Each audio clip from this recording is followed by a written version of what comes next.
Waduh, kenapa silika gelnya pada lembab gini? Mana cadangannya udah habis lagi.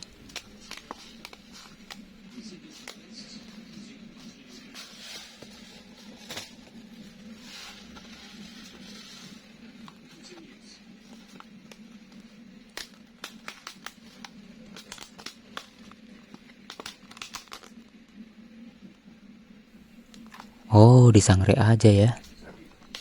Nggak punya pemanas elektrik soalnya. Sayang banget kalau mau dibuang ini. Masih bisa dipakai. Panci bekas sama spatula bekas nih. Biar nggak dimarahin emak. Kalau udah dipakai buat sangrai silika gel, jangan dibuat masak ya. Bahaya. Bukan bahan edible soalnya. Masukkan silika gel ke dalam panci dikit-dikit aja ya, demi sedikit. Was, secaranya jangan sampai masuk ke bahan makanan. Silika gel bukan edible. Setelah dituang, nyalakan api. Kita aduk-aduk atau digoyang-goyang. Nah, ini sampai silika gel yang warnanya pink atau ungu ini jadi biru ya, seperti awal. Bisa diaduk-aduk atau digoyang-goyang biar tidak gosong. Tujuan disangrai ini untuk menghilangkan kadar air yang terserap oleh silika gel. Ini kerjanya sama kayak pemanas elektrik.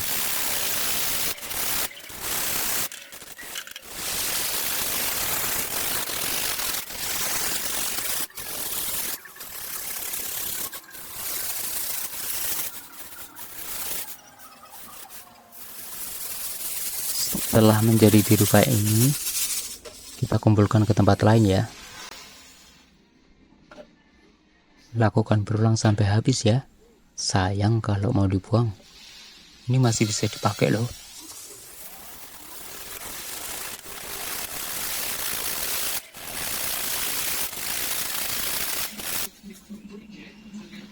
Kalau udah selesai semuanya, sebaiknya kita dinginkan terlebih dahulu sebelum kita pakai ulang.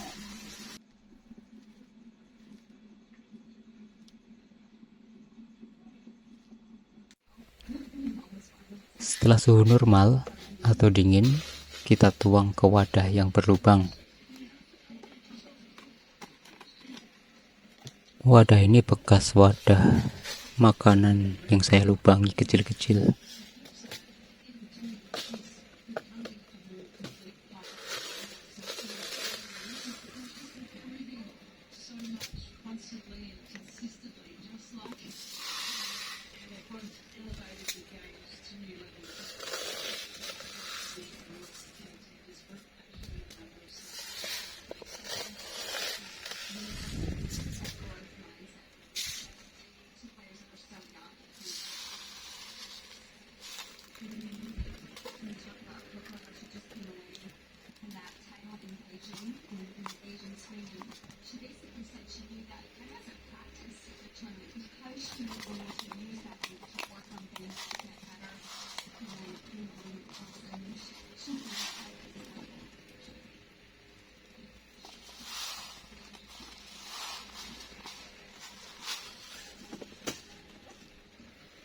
Oke, dua wadah ini sudah terisi penuh dan silika gel ini bisa dipakai lagi.